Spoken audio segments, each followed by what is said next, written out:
More extremely humid weather is baking North Texas again this week. The first sign of relief might not arrive until the weekend. A new strategy will target a relatively small number of criminals in Dallas who the police chief says are responsible for most of the violent crime. And some of the most popular weight loss options might soon be available without requiring injections. Here for you, Fox 4 News starts now. We have several more days of dangerously hot and humid conditions coming this week. Hello, I'm Steve Eager. The combination of heat and humidity will make it feel like 110 degrees or hotter. We are under a heat advisory for that reason right now. And the Power Grid Agency has issued a weather watch urging people to conserve when possible. Chief Meteorologist Dan Henry. Dan. Hey, there's Steve. Here's a look at our Fox 4 views. Boy, nothing but blue sky and blazing temperatures. 105 right now, Stephenville. It's 102 currently at Lantana and down to 98 degrees at this hour in Dallas. But of course, heat index values making it feel much hotter than that. In fact, they've been as hot as 115 your feels like temperature this afternoon. Here's a look at the advisories that we have in effect. Heat advisory for the entire area. Now, we are meeting excessive heat warning criteria in parts of the area, so it's kind of borderline, but the National Weather Service is going to stick with the heat advisory right through tomorrow, and that will likely be extended each day this week because there's really no relief in sight. Showers and thunderstorms, none to be found anywhere across the region right now. That high is going to bake literally right on top of us tomorrow and on into Wednesday as well. There's a look at current heat index values. It feels like 115 at this hour at DFW, 117 in Denton, and 114 your current feels like temperatures in both Dallas and in Mineral Wells. Maybe a little bit of relief on the way as that high pressure relinquishes itself later this weekend. We'll talk more in detail about that with your 7-day forecast coming up. Okay, Dan, see you soon. Thank you. A Plano neighborhood had to be evacuated after a gas line was cut. The evacuation affected people living on the 1600 block of Parker Road, just east of Custer Road. Parker Road and Country Place Drive were both shut down and are expected to reopen in about an hour. Dallas Police and the ATF announced a partnership to reduce violent crime this summer. Fox 4's Sean Rabb live at Dallas Police headquarters with details of what's called Operation Take Aim. Sean.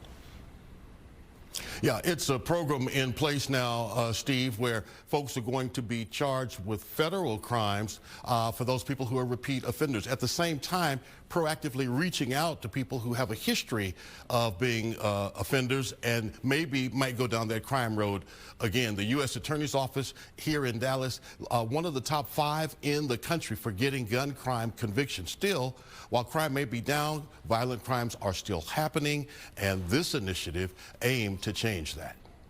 I am proud to announce Operation Take Aim, a joint initiative with ATF Dallas and the Dallas Police Department that zeroes in on the offenders we believe are most likely to commit violence. Javier Dominique Suttles is who U.S. Attorney Leah Simonton points to as example.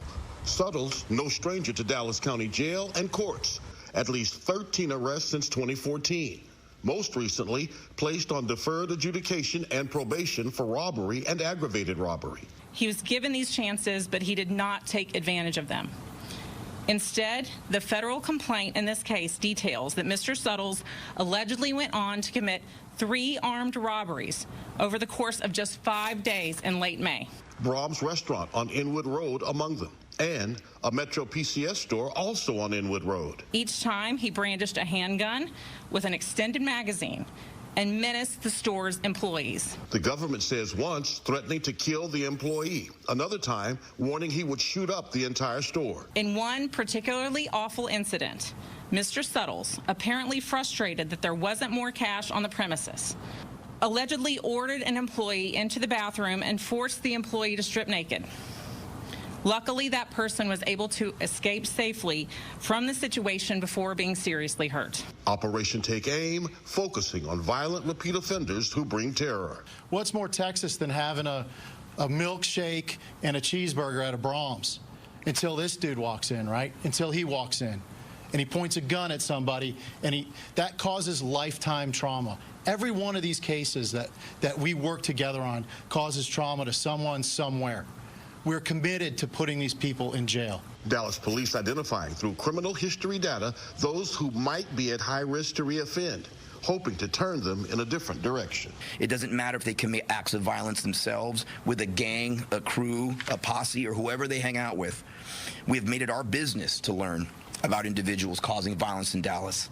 We've also made it our business to make sure that they have resources to succeed. So this is face-to-face intervention that the chief is talking about. It's happening in other parts of the country. Really, it gives these offenders a couple of choices. Either consider the resources being made available to you, or if you get caught again, look at federal time, hard time with no parole. We'll have more on this intervention program by the chief in the days ahead. All right, that's Sean Rabb, DPD headquarters. Sean, thank you.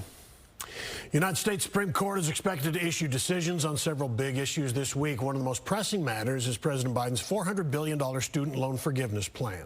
The proposal would erase up to $20,000 of federal student loans for more than 40 million Americans. Experts think the court's conservative majority will block that from happening. Other issues on the docket include cases related to affirmative action, religious rights, and voting. The next batch of decisions will be released tomorrow morning. Today, President Biden announced $42 billion will be distributed to states across the country to deliver high-speed internet to places where there is either no service or very slow service.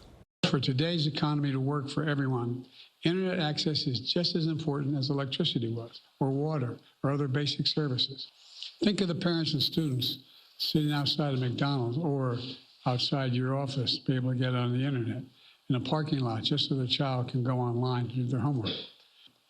Where small business owners are not able to reach more customers, where seniors are unable to talk to their doctor through telemedicine. High-speed internet isn't a luxury anymore, it's become an absolute necessity.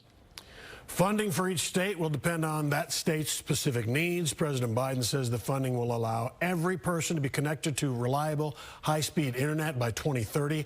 Right now, there are an estimated 24 million Americans without access to high-speed internet, and for millions more, the connection is unreliable. Congress approved the program through the infrastructure bill the president signed in 2021. The White House is trying to piece together a stunning series of events in Russia over the weekend and the impact they could have on the war in Ukraine.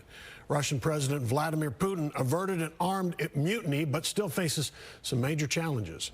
Fox's Greg Palkot has more from Ukraine. It was a nerve-wracking weekend here in Kyiv, watching tumultuous events next door in Russia. And now we're learning more about the fate of the leader of the short-lived mutiny. Yevgeny Prigozhin, the head of the Wagner mercenary group, releasing his first statement since ending his march on Moscow, claiming Wagner was, quote, bound to cease existence on July 1st. And he was only fighting back after the Russian military attacked his forces. We did not have the goal of overthrowing the existing regime and the legally elected government, which was said many times. Wagner has now pulled out of the city of Rostov, but it's not clear exactly where they are or where Prigozhin is. He was supposed to go into exile in Belarus, but Russian officials today are saying they're still considering bringing charges, including mutiny and treason.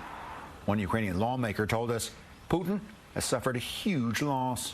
He lost a lot of reputation within the Russia, and definitely he lost a lot of reputation among countries and leaders. Some Russian units have been shifted and redeployed during the unrest, and now the Ukrainian military is trying to take advantage of the situation, making inroads across the front line, including on the Eastern Front and in the south, near Kherson. I will keep making sure that our allies and our partners are closely aligned in how we are reading and responding to the situation. It's important we stay completely coordinated. We did hear from Vladimir Putin today. He addressed a youth forum in Moscow and made no mention of the mutiny. In Kyiv, Greg Palkot, Fox 4 News.